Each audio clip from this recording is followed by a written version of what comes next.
तो हेलो दोस्तों, आपका स्वागत है फिर से एक बार अहिल्यादीप क्लासेस में। आई होप कि आप अच्छे होंगे, अच्छी आपकी तैयारी चल रही होगी। तो वैसे कल संडे था तो क्लास कल आ जानी चाहिए थी, बट कल संडे था इसलिए थोड़ा सा कुछ पर्सनल काम पड़ गया था। और शादियों का सीज़न है तो भाई की शादी है, तो इस चक्कर से भी थोड़ा सा मैं उसमें बिज़ी था। तो इस चक्कर से संडे की क्लास में नहीं ला पाया। पर कोई नहीं, हम आज अपनी क्लास देख रहे हैं, ठीक है। और इसके रिगार्डिंग कुछ और कुछ कह रहा था आपको मैं। नहीं, कुछ और नहीं कह रहा था शायद। हाँ, ये और हाँ कि अभी वो अपर पीसीएस का रिजल्ट आ गया आपका मेंस का, ठीक है। आपने देख लिया होगा, इस पर हम डिस्कस कर चुके हैं आपका, ठीक है। इसके अलावा जिन बच्चों का अभी मेंस है 6 तारीख से, बेसिकली उनके लिए आपका ऑल द बेस्ट भाई। अभी से आपको हार्दिक शुभकामनाएं, ठीक है। ठीक है।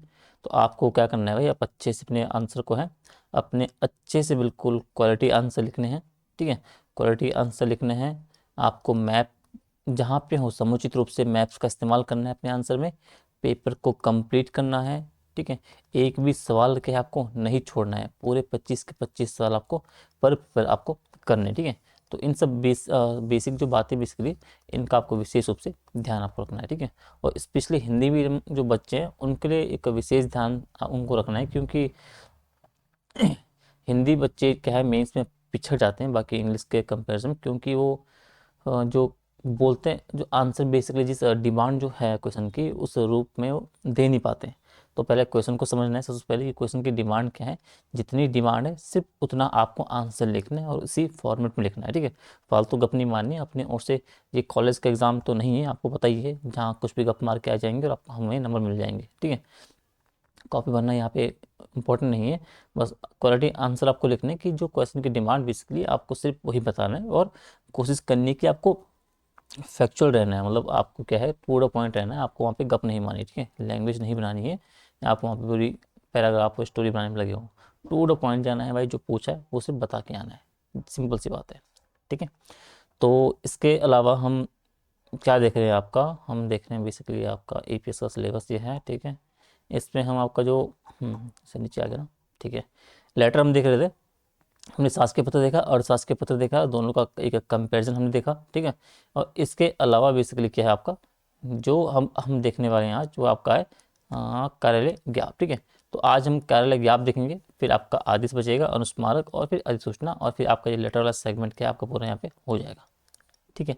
उसके बाद आपका एक क्लास इसमें आपकी हो जाएगी कंप्लीट। थोड़ी सी बड़ी क्लास, एक ही क्लास में पूरे यूनिट को निपटा देंगे, ठीक है।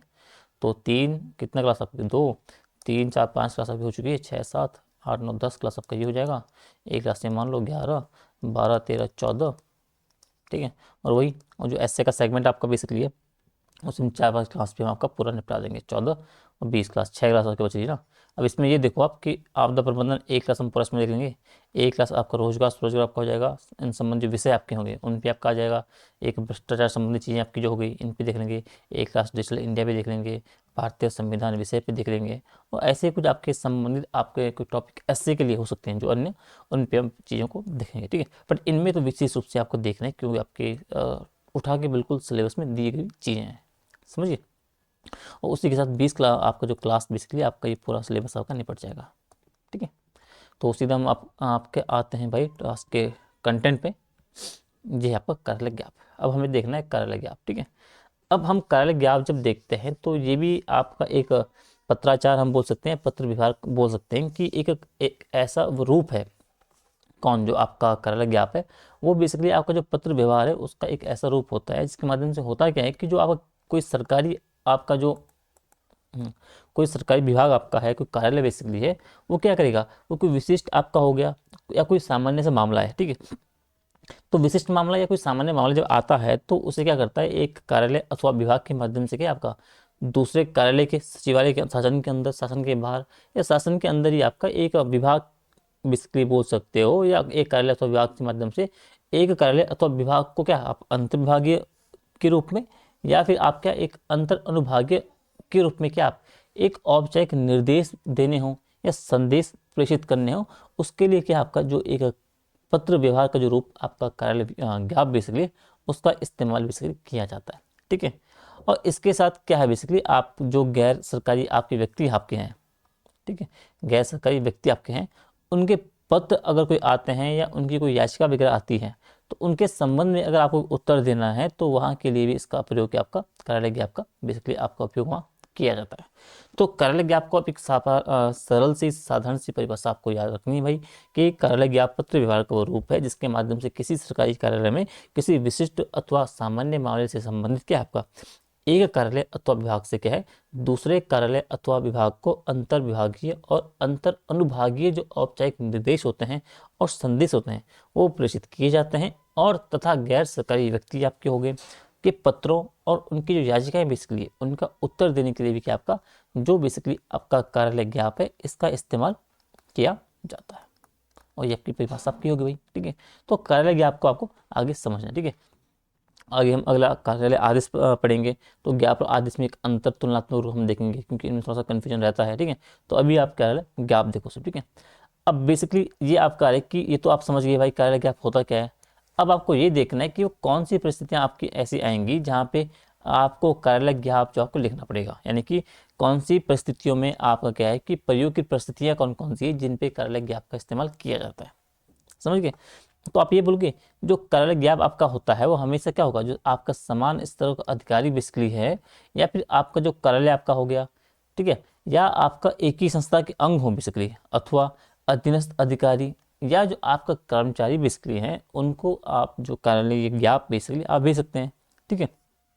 इसके अलावा आपका इसका जो प्रयोग आपका जो होगा कार्यालय ज्ञाप का वो केवल आपका क्या है सचिवालय के अंदर आपका क्या है आपका अंतर विभागीय या आपको क्या है अंतर अनुभागीय सूचना अगर देनी है आपको, उसके लिए आपको एक निर्देश देना है तो उसके संबंध में इसके लिए आपका किया जाता है, ठीक है।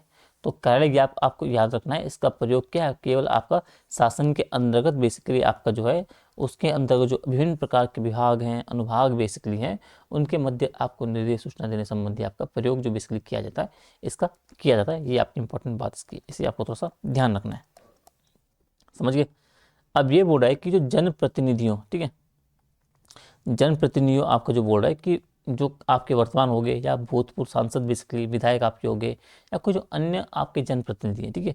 तो जनप्रतिनिधियों को छोड़ के क्या है आपका जो आपके गैर सरकारी व्यक्ति बेसिकली हैं उनके प्रश्नों का उत्तर देने के लिए आपने ऊपर पढ़ा वही है, ठीक है, कि कार्यालय ज्ञाप का प्रयोग किया जाता है, ठीक है। उसके प्रश्न की उनकी याचिका वगैरह हो गई इनके, ठीक है,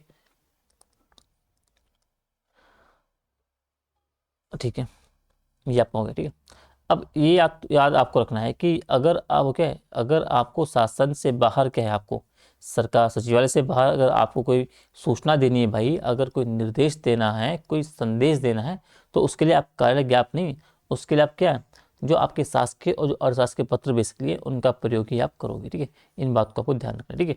तो बेसिकली जो मेन बात कार्यालय ज्ञाप के संबंध में आपको ध्यान रखने वाली होती है वो ये है कि कार्यालय ज्ञाप हमेशा जो इस्तेमाल होगा वो सचिवालय के परिसर के अंतर्गत ही शासन के परिसर के अंतर्गत ही होगा, ठीक है।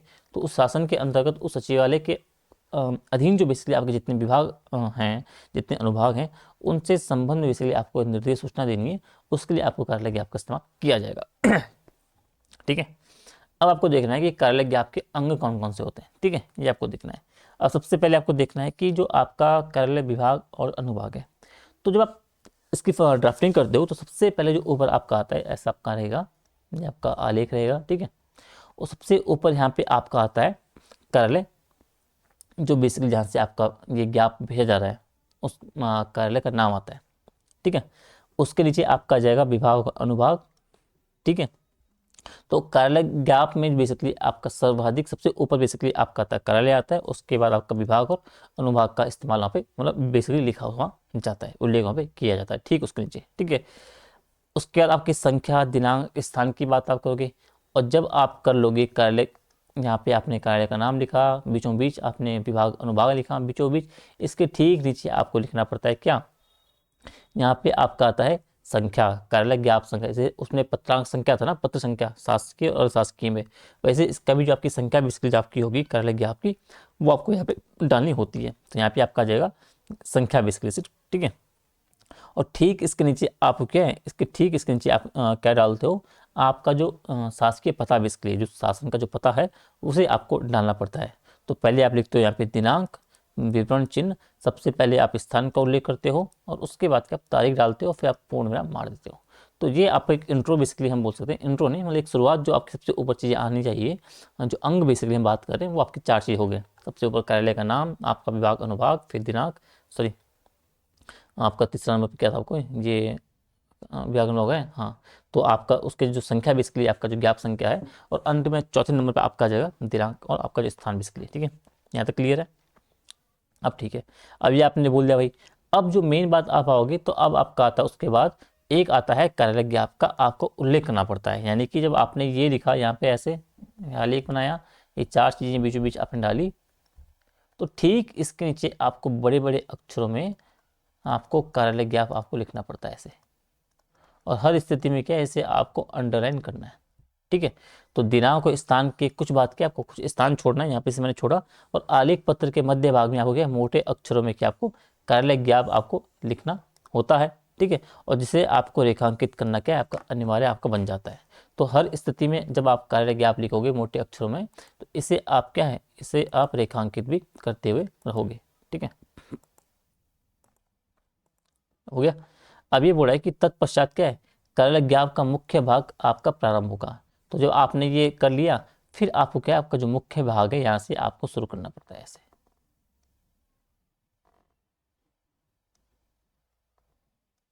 पूर्ण विराम, समझिए ऐसे। और मुख्य संबोधन, इसमें कोई संबोधन शब्द नहीं लगाओगे, कोई अभिवादन शब्द का इस्तेमाल नहीं करोगे, सीधा आपको एक वाक्यांश, औपचारिक वाक्यांश का इस्तेमाल करना पड़ता है, जिससे आपने जो मुख्य भाग बेसिकली उसे आप शुरू कर पाओ, ठीक है। तो संबोधन अभिवादन शब्द का इस्तेमाल बिल्कुल नहीं है इसमें, समझ गए।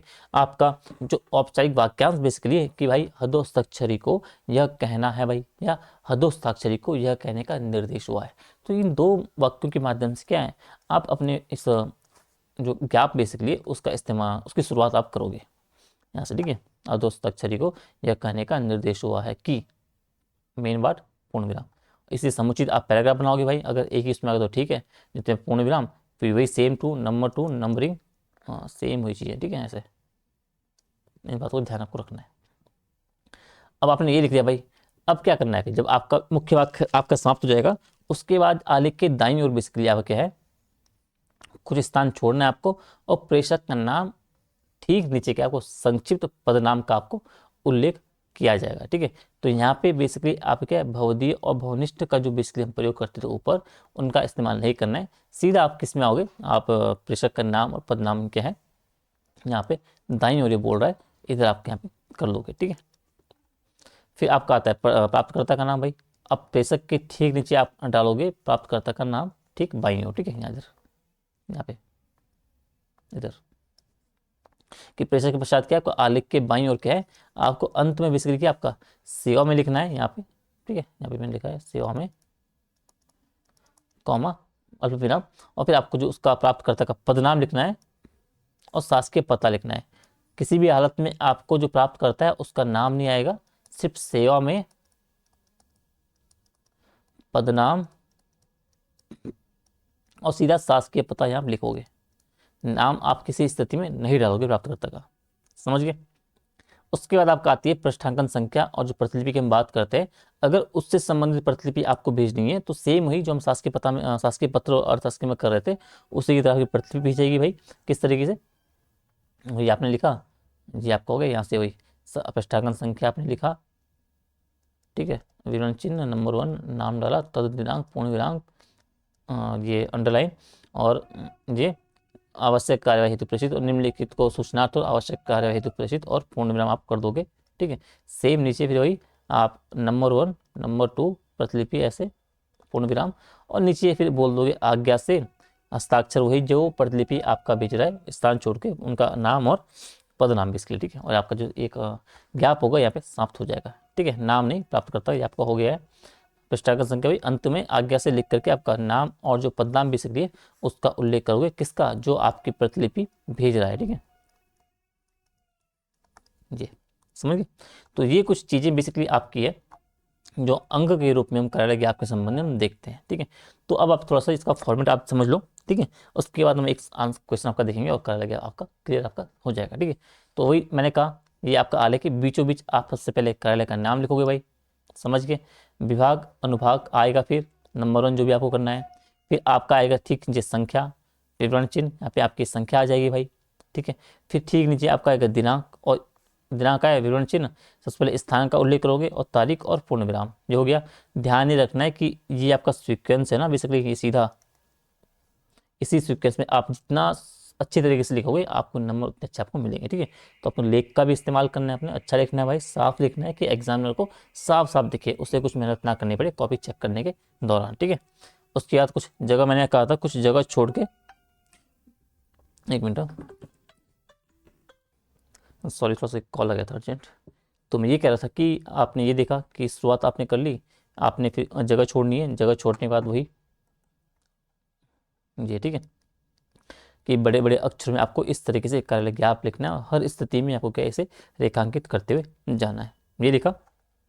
उसके बाद क्या करना है आपको, ये टैब थोड़ा सा जैसे हम पैराग्राफ शुरू करते टाइम लिखते ही है उतना छोड़ना है, ठीक है। और हतोस्ताक्षरी को यह कहने का निर्देश हुआ है कि इस वाक्यांश से आपको औपचारिक वाक्यांश का इस्तेमाल करना है, अपना जो ज्ञाप है उसे आपको शुरू करना है, ठीक है।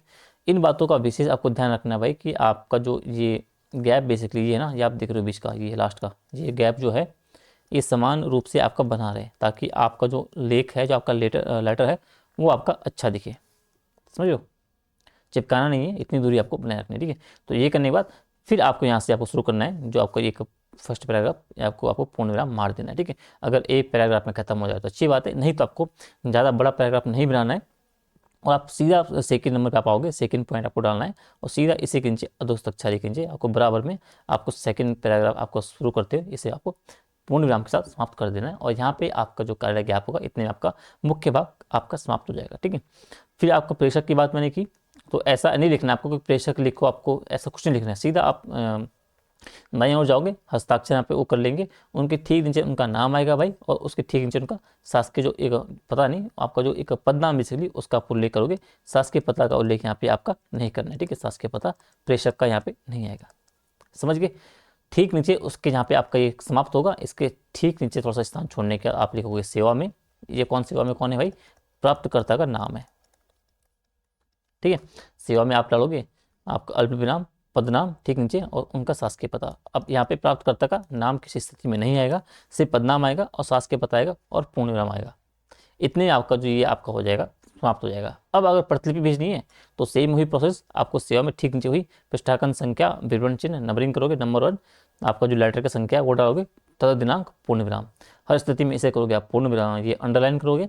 प्रतिलिपि निम्नलिखित को सूचनार्थ और आवश्यक कार्यवाही हेतु प्रेषित करने के बाद विवरण चिन्ह लगाओगे, और फिर जिन जिन को आपको ये प्रतिलिपि भेजी जानी है उन्हें आप लिखोगे यहाँ पे, ठीक है। आपने डाल दिया यहाँ पे प्रतिलिपि आपको जिन जिन को भेज रहे हो, ठीक है। और ठीक उसके नीचे आपका ये यहाँ पर आपका हस्ताक्षर थे प्रेषक का, उसके ठीक नीचे प्रतिलिपि भेजने वाले का लिखोगे आप आज्ञा से ये कॉमा, और यहाँ पे जगह छोड़ने के बाद अब सब प्रतिलिपि भेजने वाले का नाम आ जाएगा और इनका पदनाम आ जाएगा, और आपका जो शासकीय पता यहाँ पे नहीं आएगा इनका, ठीक है, और पूर्ण विराम। और ऐसा करने से आपका जो एक ये कार्यालय ज्ञाप होगा एक अच्छे ढंग से आपका समाप्त हो जाएगा, समझ लो। तो कार्यालय ज्ञाप हो कोई भी लेटर आपको सुंदर लिखना है भाई, साफ साफ लिखना है, बड़े बड़े अक्षरों में लिखना है, ताकि एग्जामिनर बड़ी आसानी से चेक कर पाए। बस नहीं करना है तो व्याकरण अशुद्धियाँ नहीं करनी भाई, ठीक है। अगर राइटिंग थोड़ा सा खराब बन भी जाए तो कोई दिक्कत नहीं, लेकिन व्याकरण गलतियाँ आपको नहीं होनी चाहिए, ठीक है। तो ये आपका हो गया, ठीक है। अब एक सवाल लिखते हैं हम, सवाल ये है कि सचिव गृह विज्ञान उत्तराखंड शासन की ओर से आपको क्या एक लेटर लिखना है, लेटर नहीं एक कार्यालय ज्ञाप आपको लिखना है, ठीक है। और उसमें बताना है कि बिजली की कमी के कारण क्या हो रहा है कि कार्य क्षमता आपकी प्रभावित हो रही है, उसका दुष्प्रभाव जो पड़ रहा है, तो उसको बिजली की कमी के कारण उसे रोकने के लिए क्या आपका जो कार्यालय का समय बेसिकली है उसे आपका परिवर्तित कर दिया है। तो इस संबंध में आपको कार्यालय ज्ञाप आपको लिखना है सचिव गृह विज्ञान उत्तराखंड शासन की ओर से, समझ गए। रीज़न क्या है कि भाई बिजली प्रॉपर तरीके से आपके विभाग में नहीं मिल पा रही है कार्यालय में, जिस चक्कर से आपका जो कार्य क्षमता आपकी दुष्प्रभावित हो रही है, तो उसको रोकने के लिए आपका जो कार्य का समय क्या है वही परिवर्तित कर दिया है कि जिस समय आपकी बिजली नहीं है उस टाइम पे ऑफिस बंद रहेगा, बाकी टाइम आपका खुला रहेगा, इस संबंध में, ठीक है। अब ये आप बोलोगे सबसे पहले मैंने कहा जब कार्यालय का नाम तो उत्तराखंड शासन की ओर से आपका लेटर आ रहा है, सबसे पहले उसका नाम आएगा भाई। अब उत्तराखंड शासन का कौन सा आपका विभाग है, गृह विभाग है, तो विभाग की जगह आ जाएगा गृह, ठीक है। और अनुभाग संख्या कौन सी है उनकी, ये आपका अनुभाग 03 आपका हो गया, 3 4 5 जो भी है वो आपको डाल देना है। ठीक उसके नीचे मैंने कहा था संख्या आप डालोगे, विवरण चिन्ह डालोगे, ठीक है। अब संख्या जो आपका ये है ज्ञाप संख्या डाल दिया आपने भाई, ये 312 कुछ भी डाल लो आप, गृह विभाग ऑब्लिक 2025, ठीक है। और एंड में आपने लिखा दिनांक विवरण चिन्ह अब ये उत्तराखंड शासन कहाँ है आपका, देहरादून में है, देहरादून लिखा, आपका अल्प विराम और आपने तारीख डाल के पूर्ण विराम मार दिया, ये आपका एक स्टार्टिंग हो गया। ठीक है, इस बात को आपको विशेष ध्यान रखना है कि ये देखो आप, ठीक है, जिसमें मैंने लिखा है ना प्रॉपर सीधा सेम उसी फॉर्मेट में। ठीक है, थोड़ा सा जगह छोड़ के आपने ये, और सीधा आपको बड़े बड़े अक्षरों में क्या आपको कार्यालय गया आपने लिखना है भाई, लिख दिया। मतलब इतना बड़ा लिखना है कि जो आपके नॉर्मल आपने जो राइटिंग लिखी होगी उससे थोड़ा सा बड़ा वो अलग दिख सके। ठीक है, फिर थोड़ा सा जगह छोड़ना है और फिर आपको शुरू करना है कि अधोहस्ताक्षरी को यह कहने का निर्देश हुआ है कि, अब रीजन अब जो आपको कहना है भाई उसके हिसाब से आप बोल दो। ठीक है, कि बिजली विभाग में चल रही तकनीकी खराबी के कारण क्या है, जो हो रही बिजली की कमी बेसिकली आपूर्ति है हो रही है भाई, और उससे क्या, उससे आपका जो कार्यालय का दिन प्रतिदिन का आपका जो काम है वो आपका इम्पैक्ट पड़ रहा है उस पर, वो आपका प्रभावित हो रहा है भाई, और अतः क्या आपका जो कार्य क्षमता का क्या आपका दुष्प्रभाव हो रहा है। तो कार्य क्षमता का दुष्प्रभाव रोकने हेतु क्या आपका जो कार्यालय का जो पूर्व समय आपका जो सुबह 9 बजे प्राप्त से आप प्राप्त नहीं प्रातः से शाम के आपका 5 बजे तक था जो, उसे अब बदलकर 11 बजे प्रातः से 7 बजे सायं तक क्या है अग्रिम आदेश तक आपका किया जाता है। ठीक है, यानी कि जब तक एक अगला आदेश नहीं आ जाता तब तक आपका समय जो आपका रहेगा आपका कार्यालय का सुबह 11 से शाम के 7 बजे तक रहेगा। ठीक है, तो ये छोटा सा था तो मैंने एक ही पैराग्राफ में आपका बना दिया। ठीक है, तो आपको कोशिश करनी है अगर थोड़ा सा बड़ा कोई रीजन होता, कोई टॉपिक विषय होता तो आप उसे समुचित बुलेट पॉइंट में बनाते। ठीक है, मतलब पैराग्राफ में ऐसे ही डालते नंबर 2 और यहाँ से पैराग्राफ आप शुरू कर देते, यहाँ से आपका शुरू हुआ ये। ठीक है, वही अब यहाँ पे आप डालोगे हस्ताक्षर किसका, प्रेषक का जो इसे भेज रहे हैं उनका नाम आ जाएगा और उनका पद नाम आ जाएगा, शासकीय पता यहाँ पे नहीं आएगा। ठीक है, ठीक बाई और आप क्या लोगे सेवा में, आप किन किन किन को आप भेज रहे हो भाई, तो आपके समस्त जो विभाग हैं शासन के उनको आप भेज रहे हो। ठीक है, और उनका शासकीय पता कहाँ है आपका, देहरादून है। ठीक है, इन बात को ध्यान रखना आपको। ठीक है, ठीक है, तो ये आपका हो गया। तो ठीक है, ये आपने डाल दिया, प्राप्तकर्ता की डिटेल आपने डाल दी भाई यहाँ पे। अब ठीक उसके नीचे अगर आपको प्रतिलिपि भेजनी है तो सेम वही फॉर्मेट, पृष्ठांकन संख्या आपका विवरण चिन्ह नंबरिंग करोगे, नंबर 1 आपका जो लेटर संख्या ऊपर थी उसको डालोगे, तद दिनांक और पूर्ण विराम आप मार दोगे, तद दिनांक। ठीक है, प्रतिलिपि इसे अंडरलाइन करोगे और प्रतिलिपि के आपको निम्नलिखित को सूचनार्थ और आवश्यक कार्यवाही हेतु प्रेषित आप कर दोगे और विवरण चिन्ह आपका यहाँ पे आ जाएगा। ठीक है, इसके अलावा समस्त अब आप डालोगे प्रतिलिपि किसके भेजो भाई, तो आपके जो विभाग हैं उस शासन के अंतर्गत जितने भी विभाग जो कार्यालय बेसिकली हैं उनके सभी आपके जो सचिव सचिव आपके हो गए, अपर सचिव जो भी हैं बेसिकली उनको आप भेज दोगे भाई एक, और एक आप प्रतिलिपि भेजोगे अपने ऑफिस की जो आपकी विभागीय पुस्तिका है जो आपकी गार्ड फाइल बेसिकली है उसके लिए। ठीक है, उसका आप उल्लेख करोगे और दो यहाँ पे प्रतिलिपि आपकी बनने वाली है। ठीक है, और फिर ठीक उसके दाईं और आप क्या करोगे आज्ञा से लिखोगे, और जो आपका स्थान छोड़ के हस्ताक्षर के लिए, ठीक है, अब ऐसा है आपका जो नाम है बेसिकली और उनका पद नाम आप डाल दोगे जो प्रतिलिपि भेज रहे हैं, शासकीय पता नहीं आएगा, और इसके साथ आपका जो लेटर बेसिकली जो आपका ज्ञाप है ये आपके यहाँ पे समाप्त हो जाएगा।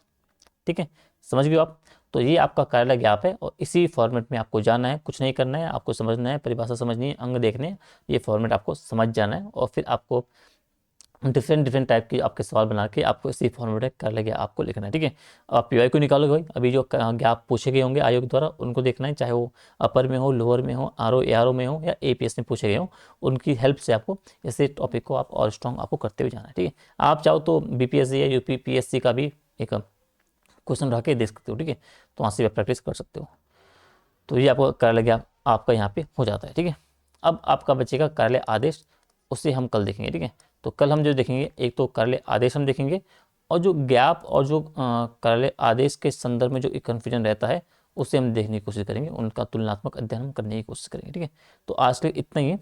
बाकी वीडियो कैसे लगी आपको, कंटेंट आपको पसंद आए तो वीडियो को लाइक शेयर कमेंट जरूर करें भाई, अधिक से अधिक बच्चों तक आपको वीडियो को शेयर करनी है ताकि वो फ्री में क्या आपका APS का जो मुख्य आपका जो एग्जाम बेसिकली पेपर आपका जो लेटर वाला पेपर है उसे अच्छा कर सकें। ठीक है, और उसमें बेहतर परफॉर्मेंस आप कर पाओ। ठीक है, तो मिलते हैं आपको जल्दी अगली क्लास में। अब वीडियो को लाइक शेयर कमेंट करें, अपने डाउट जो भी हैं आप टेलीग्राम या इसके नीचे आप वीडियो के नीचे आप कर सकते हो। ठीक है, तब तक के लिए आप ध्यान रखिए, अच्छे से प्रैक्टिस करिए, मिलते हैं आपको नेक्स्ट क्लास में, तब तक के लिए टाटा बाय बाय।